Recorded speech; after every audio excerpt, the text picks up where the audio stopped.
para escuchar lo que Dios quiere hablar a su vida en la palabra. Si usted tiene hijos y sabe que usted quiere dejarles un testamento, una herencia, usted ha trabajado en la vida duro para dejarles algo, ¿qué es lo que a usted más le preocupa dejarle a sus hijos? ¿Qué sería la herencia más preciosa que usted le dejaría a sus hijos? Bueno, en nuestra cultura, el mayor énfasis es démosles educación. Y para eso muchas familias dicen, no, hay que darle educación, porque si tiene educación se puede vender la vida y puede salir adelante. Entonces trabajan duros para que su hijo vaya a las mejores universidades y vaya a los mejores sitios. Otros pues luchan para dejarles, diríamos, dejémosles un lugar donde vivir, dejémosles una herencia económica, dejémosles algo, porque para eso trabajamos. Es como el otro pensamiento de la gente, es que yo trabajo para eso, pues para dejarle algo a mis hijos, para que no sufran lo que yo sufrí. Ese es como uno de los, diríamos, lemas que tiene mucha gente, es que no quiero que mis hijos pasen la escasez, la lucha y que yo pasé. Bueno, el pensamiento judío no estaba tan enfocado como nosotros estamos enfocados. Ellos estaban preocupados por dejar otro legado. Y ese es el tema que vamos a trabajar esta mañana, el legado generacional de la palabra. Era la mayor preocupación de ellos, dejarles la palabra. Y en el Salmo 78, es un salmo muy hermoso, escrito por los músicos, por Asaf, uno de los directores de música, y resume el pensamiento de lo que fue la experiencia del pueblo de Israel en el desierto, los años allá que ellos vivieron. Pero estos primeros versículos habla lo que era la preocupación, el legado generacional que ellos querían dejarle a las generaciones que venían. Salmo 78, el primer versículo dice: escucha, pueblo mío, mi ley. Inclina vuestro oído a las palabras de mi boca. Abriré mi boca en proverbios. Hablaré cosas escondidas desde tiempos antiguos, las cuales hemos oído y entendido, que nuestros padres nos las contaron. No las encubriremos a sus hijos, contando a la generación venidera las alabanzas de Jehová y su potencia y las maravillas que hizo. Él estableció testimonio en Jacob y puso ley en Israel, la cual mandó a nuestros padres que la notificasen a sus hijos, para que lo sepa la generación venidera y los hijos que nacerán, y los que se levantarán la cuenten a sus hijos, a fin de que pongan en Dios su confianza y no se olviden de las obras de Dios, que guarden sus mandamientos y no sean como sus padres, generación contumaz y rebelde, generación que no dispuso su corazón, ni fue fiel para con Dios su espíritu. Los hijos de Efraín, arqueros armados, volvieron las espaldas en el día de la batalla. No guardaron el pacto de Dios, ni quisieron andar en su ley, sino que se olvidaron de sus obras y de sus maravillas que les había mostrado. Delante de sus padres hizo maravillas en la tierra de Egipto, en el campo de Zoán. Dividió el mar y nos hizo pasar, detuvo las aguas como en un montón. Les guió de día con nube y toda la noche con resplandor de fuego. Hendió las peñas en el desierto y les dio a beber como de grandes abismos, pues sacó de la peña corrientes e hizo descender aguas como ríos. Para los judíos la mayor preocupación que ellos tenían en mente era que la palabra se contara a los hijos y a las generaciones. Era el legado de mayor preocupación para ellos, que la palabra se contaran las historias de lo que fue el Señor con ellos en el desierto, de lo que fue su fidelidad a su palabra, a lo que Él prometió con ellos y cómo los sustentó, los guardó y los guió, que estas historias se contaran por generaciones. Ahora, ¿cómo deja uno un legado generacional de la palabra? Pues lo primero es que usted no da de lo que no tiene. Usted comparte el legado que usted ha recibido. Y esto es la cadena, lo recibe de los padres lo da a los hijos lo pasan a las más generaciones. Esa es la cadena. Uno no recibe, uno no da lo que no ha recibido. Y los primeros padres, como ellos hablan, recibieron la palabra, inclinaron el oído, recibieron la ley, se deleitaron en la escritura. Y ellos están haciendo mención de aquellas primeras generaciones, Abraham, de Isaac, de Jacob, lo que Moisés les dejó, los padres primeros, como ellos, como un Josué, y todos ellos abrazaron el libro, abrazaron la palabra. Un David se deleitó en la escritura. La palabra fue su meditación día y noche. Estas primeras generaciones aprendieron a deleitarse, a recibir este legado, lo valoraron, lo apreciaron, amaron la escritura.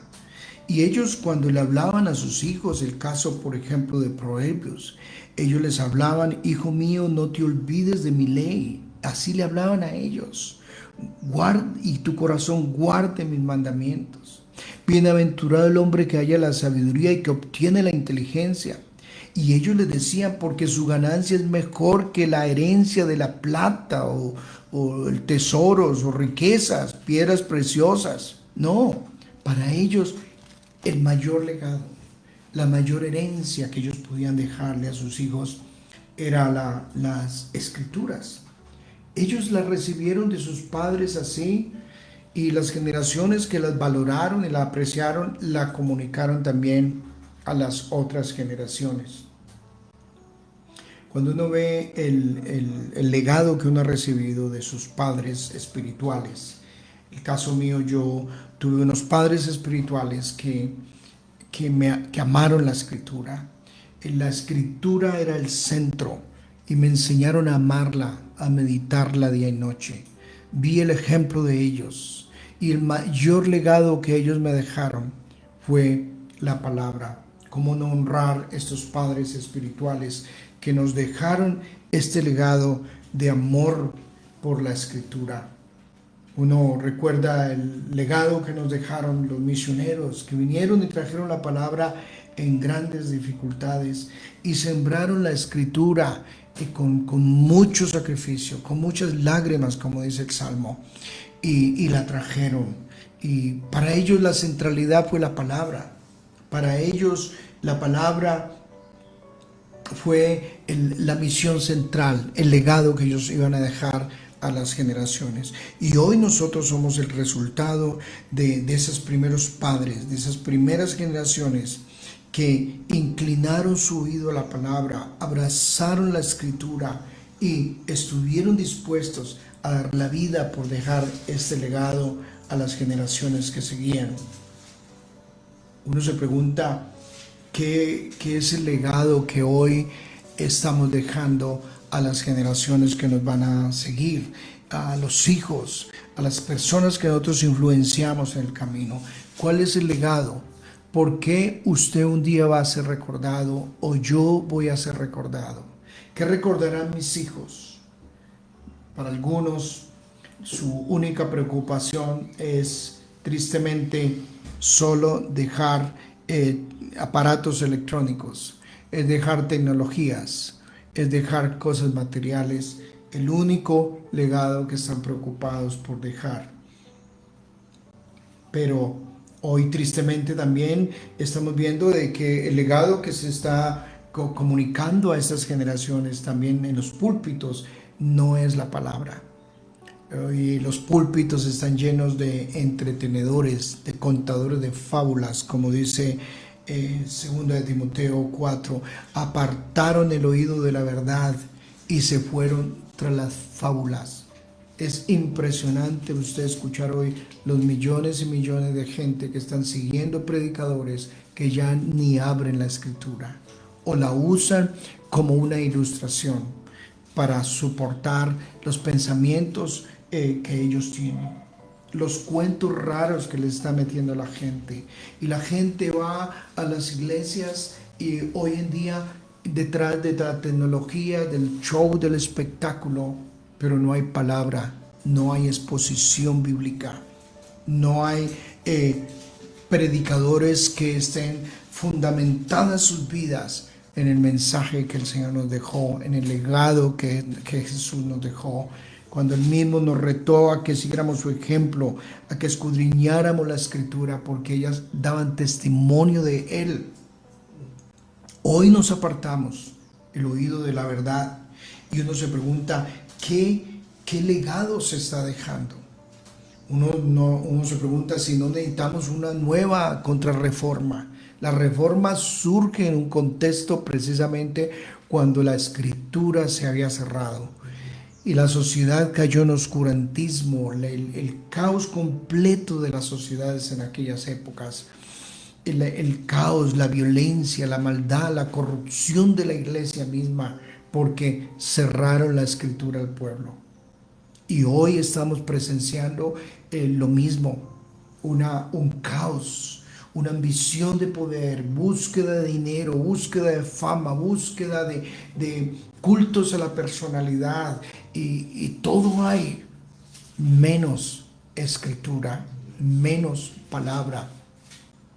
Y la gente aplaude estos contadores de fábulas, estos que sacan textos descontextualizados, estos que no enseñan todo el consejo de Dios y enseñan palabras que son mutiladas, palabras que contienen es veneno. Utilizan la Escritura para manipular a la gente, pero el fin último es la avaricia, como dice Pedro, hará mercadería de vosotros.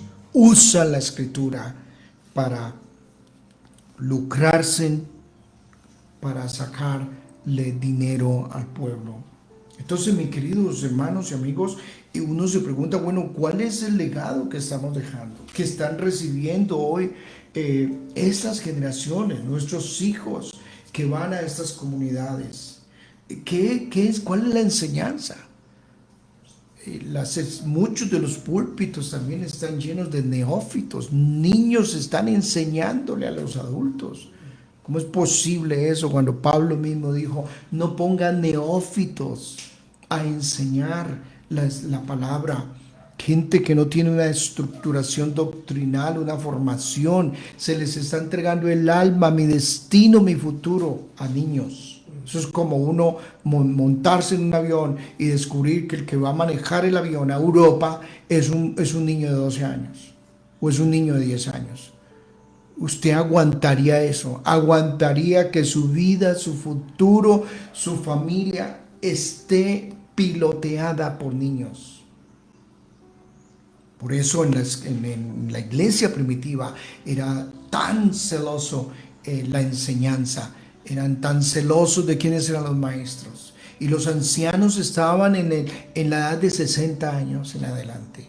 Eran los que cuidaban y enseñaban y pastoreaban la iglesia.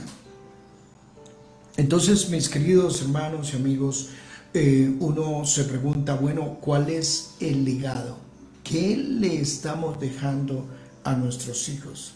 Ahora, es muy difícil para mí, para usted y para mí dejar un legado de la palabra si la palabra no es el deleite suyo en su propia casa.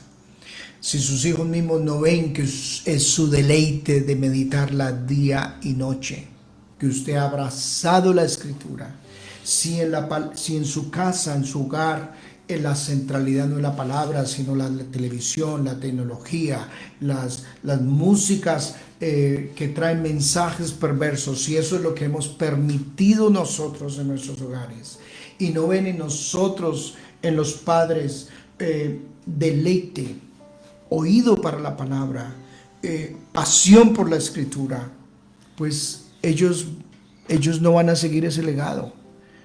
Ahora, seguramente algunos hijos, aunque se levanten en contextos donde la palabra es la centralidad y amor por la Escritura, seguramente algunos de ellos deciden no recibir esa herencia, no recibir ese legado, porque cada uno de los hijos escoge el camino que debe seguir. Ellos eligen también su propio destino, pero que al menos uno sepa que, como dijo el profeta, al menos ellos sepan que hubo profeta en medio de ellos, que vieron un modelo, que en mi casa en la centralidad fue la palabra, que amamos la palabra y que la palabra fue nuestro deleite.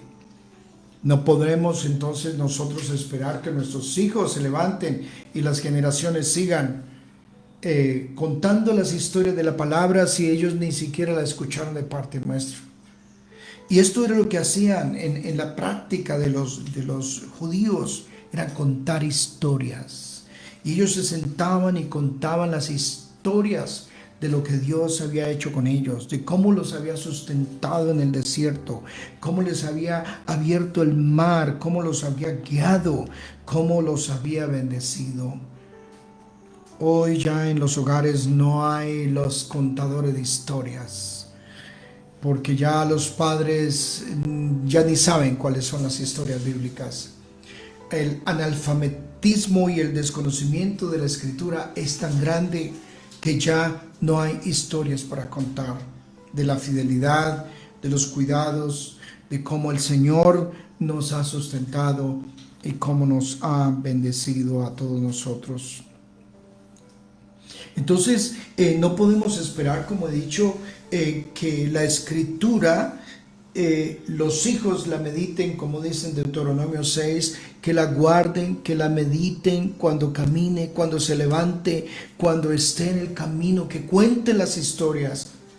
Si mi propio corazón no está inundado de las historias de la palabra, no estoy apasionado por esas historias, ellos no ven en mi propia vida que esa sea mi primera prioridad en la vida. Nosotros dejamos un legado para las generaciones que siguen, para los hijos, y esperamos que el mayor regalo que ellos reciban de nosotros sea la palabra. ¿Por qué? Porque la palabra les alimenta la fe. Dice, la intención era para que sepa esta generación venidera y los hijos que nacerán y que se levantarán y que la cuenten a sus hijos, a fin de que pongan en Dios su confianza y no se olviden de las obras de Dios.